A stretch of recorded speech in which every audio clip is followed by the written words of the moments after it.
Hoje, o festival já reúne aqui 40 vinícolas brasileiras, né? Então a gente está com um número quase 3 vezes maior, e vinícolas que vêm de várias regiões do nosso estado hoje, né? Então, a maior parte delas está na Serra Gaúcha, algumas delas estão na Campanha, e temos, entre essas diversas vinícolas, uma delas que está na região de Campos de Cima da Serra, que é uma das regiões mais frias do Brasil, uma das regiões que tem mais altitude, uma região que apresenta hoje vinhos muito interessantes, principalmente para quem gosta de vinhos brancos, mais frescos. Vinhos brancos também que produzem belos espumantes, e a gente sabe que a maior parte dos espumantes ainda tem um corte mais clássico, formado pela Chardonnay e também pela Pinot Noir. E a Pinot de Campos de Cima da Serra é uma das uvas também muito reconhecidas. É uma das uvas tintas mais difíceis de serem cultivadas, e que faz com que o produtor tenha que ter uma grande excelência no vinhedo. Para a gente falar de excelência no vinhedo, convidamos aqui para abrir essa segunda programação do Brasil de Vinhos no Festival Emoções no Vale, um produtor que já tem um negócio na família, né, que já tinha tradição na maçã, na região de Vacaria, tem tradição também em noz pecan, né, deliciosas nozes que eles produzem por lá, e que vem, a cada ano, se aprimorando mais em pesquisas de novas variedades, variedades diferentes, não tão tradicionais no Brasil, né, algumas pouco tradicionais, eu diria, até no mundo, e que tem feito vinhos excelentes, né? Um deles que a gente trouxe aqui é um exemplar, um varietal de Saperavi, o outro é um Montepulciano, e quem está ao meu lado aqui, que gentilmente fez o serviço para a gente abrir as nossas conversas hoje com um belo vinho, é meu amigo Rodrigo Souza. Boa tarde, Rodrigo. Boa tarde, Lúcia. Muito obrigado pela oportunidade de estar aqui participando da entrevista hoje contigo. Eu que agradeço. Daqui a pouco a gente vai ver aqui no fundo que o Wagner vai colocar uma imagem de uma parte do vinhedo da família Souza, que fica lá em Monte Alegre dos Campos, a 18 quilômetros de Vacaria, né? Isso aí. Monte Alegre dos Campos é um pequeno município que emancipou de Vacaria. Então, estamos localizados aí na esquina desse município, bem próximo a Vacaria, de Vacaria, em direção a Bom Jesus, em direção aos cânions do Rio Grande do Sul, uma área fantástica de natureza maravilhosa e de uvas excelentes. Aí estamos já descobrimos, né, que a excelência na produção da uva, o microclima lá, o terroir é muito favorável, e a Pinot Noir está consolidada, assim como outras castas francesas, como Cabernet Franc, Sauvignon Blanc, Chardonnay, e agora estamos testando as castas italianas, né, e temos um laboratório de castas aí com castas gregas, portuguesas, romenas, georgianas, que estamos testando para ir trazendo novidades para o mercado. Essa foto do vinhedo que vocês podem ver aí no fundo não tem nenhum tratamento de imagem, é uma foto real, totalmente real, e eu asseguro que eu já estive lá, que é um dos vinhedos assim mais bem cuidados e caprichados que eu já tive a oportunidade de visitar. Já visitei bastante coisa, e esse realmente é um vinhedo surpreendente, né? Uma das características que a gente vê também é que hoje temos muitos produtores que produzem diversos vinhos que são premiados no Brasil e no exterior. E quando a gente vai perguntar a origem da uva, ela vem de onde, né? Vem da região de Campos de Cima da Serra. Muitas delas vêm do vinhedo da família Souza. E aí eu queria, Rodrigo, antes a gente falar especificamente dos rótulos que tu trouxeste, que daqui a pouco eu vou te pedir para fazer o serviço completo, né? Fez pela metade, sacou a rolha, mas ainda não serviu a taça. Mas eu queria que tu contasse um pouquinho da história da vinícola, né? Como é que a vinícola surgiu, até para falar um pouco a respeito do trabalho do teu pai, né? O seu José Souza, que está conosco aqui e está lá trabalhando enquanto está aqui comigo, né? Isso aí, deixamos ele lá no stand. Então, é um trabalho pioneiro, né? Hoje são 6 projetos vinícolas na nossa região. O primeiro foi o projeto Dahar, do seu Raul Randon. Na época, meu pai trabalhava com ele, ajudou ele a implantar os queijos, os vinhos, e depois ele decidiu implantar o nosso vinhedo.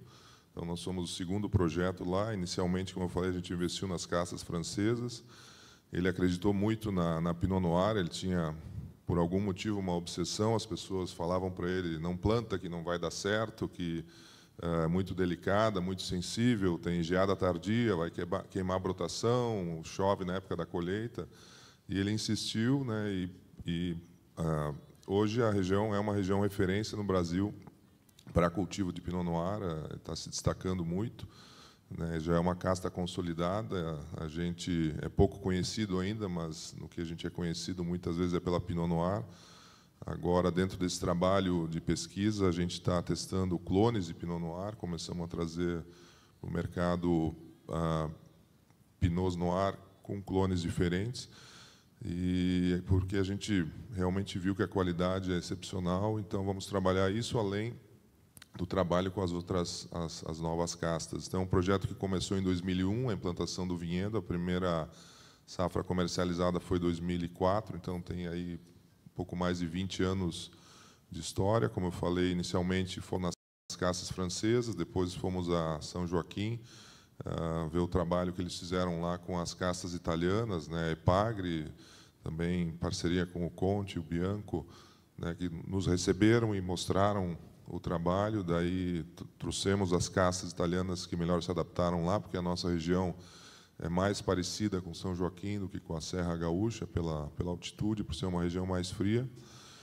Então, aí já temos no mercado a Barbera, Piemonte, a Sangiovese, Teróldego, agora lançamos esse ano Peverella, Montepulciano também, e temos trabalhando algumas outras que estão por vir aí das italianas. E na terceira fase é essa fase de expansão, onde a gente tem um laboratório lá no vinhedo que você conheceu, onde testamos poucas parreiras de muitas castas, fazemos microvinificações para ver o que se adapta melhor e o que se adapta melhor agronomicamente. E na qualidade do vinho, a gente vai trazendo novidades para o mercado. Depois a gente vai deixar aqui também nos comentários essa matéria que o Rodrigo se referiu, né? A gente esteve lá na Safra, em fevereiro, e fizemos uma série de reportagens sobre as vinícolas daquela região, sobre as 6 vinícolas daquela região, que é uma região que vale muito a pena ser visitada e se conhece pouco ainda, né, daquela região, mas tem várias opções muito interessantes. E essa reportagem que o Rodrigo se referiu fala desse jardim de experiências da família Souza, né? Então, para a gente entrar especificamente no tema que nos trouxe aqui hoje, que é o evento e os destaques, né, que a gente tem. Até eu já estou vendo que a gente já tem uma outra produtora que está nos olhando lá de lado, daqui a pouco, que é a Tiane Simão da Dom Afonso, que depois vai sentar conosco aqui. Mas eu queria, Rodrigo, que tu falasse um pouco do destaque que tu trouxeste, o destaque que vocês escolheram para estar hoje. E eu sei que o Sobrevivente tem uma história muito peculiar, que a gente também relatou, depois a gente compartilha também esse link, que foi o último vinho a ser produzido no estado na época da cheia. Isso, conta para a gente, por favor.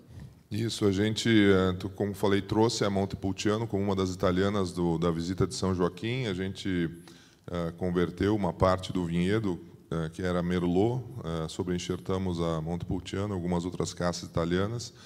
Colhemos uma primeira safra teste no ano 2023, que foi colhida no dia 2 de maio. Então, como a gente está na região mais fria do Rio Grande do Sul, né, a gente é a última região a terminar de colher, e a Montepulciano é a casta mais tardia, né? Então, no primeiro ano, uma colheita teste foi dia 2 de maio, daí na safra 24 a gente pensou, vamos colher também no início de maio, né? E fomos acompanhando a previsão do tempo, a maturação da uva, e vimos que vinha muita chuva. Aí, no dia 29 de abril, a gente decidiu colher no dia seguinte. No dia 30 de abril, havia uma previsão de 5 milímetros de chuva, então bem pouca chuva. Então, falou, vamos colher que vai vir muita chuva pela frente. Só que no dia 30 amanheceu um temporal, um dilúvio, e foi o dia inteiro, não conseguimos entrar para colher. No dia 1º de maio continuou, no dia 2 de maio tempestade, e aí no dia 2 de maio o sentimento foi, perdemos o momento de colher e perdemos toda a uva, né? A uva não vai aguentar, é muita chuva.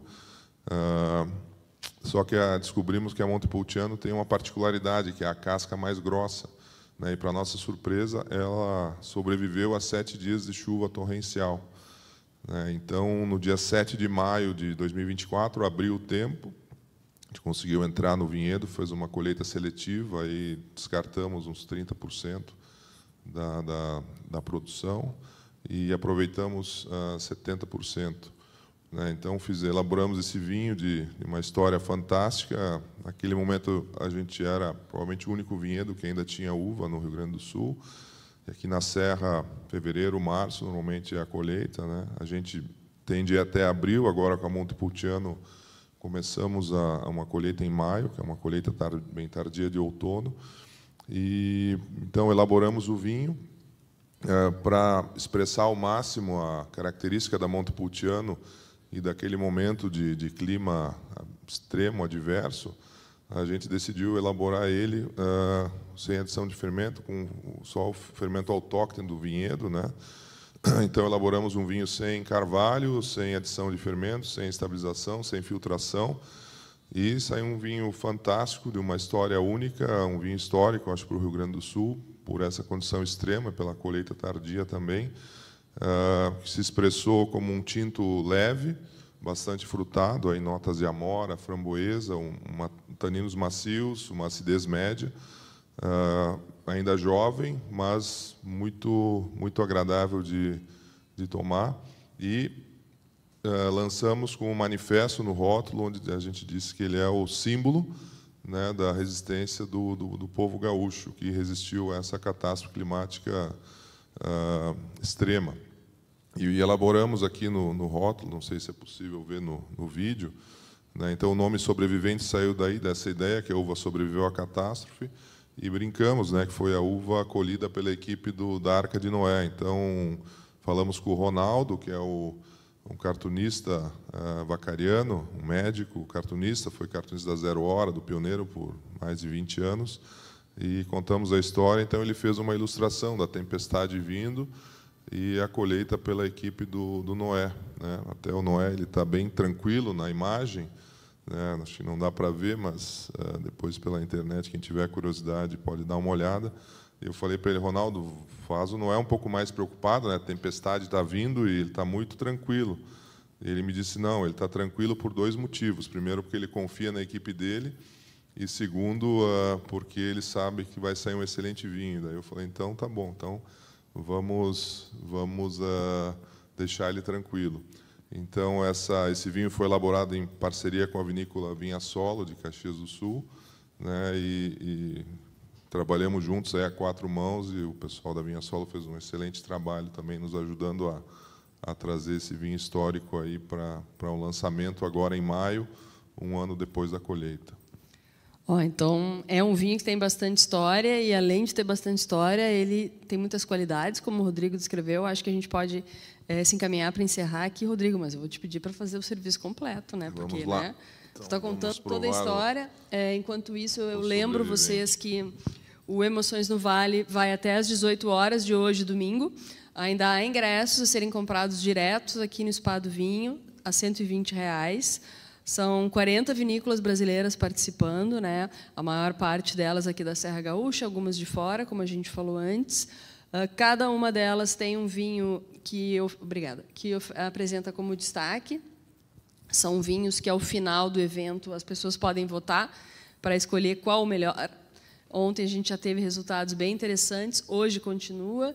Alguns deles, como o Sobrevivente aqui da família Souzo, tem uma outra história por trás para contar. Então, o que a gente quer é que as pessoas venham e conheçam, né, Rodrigo? Muito obrigada pela tua presença. Vamos fazer um brinde? Tchim, tchim. Obrigado, Lúcia, pela oportunidade.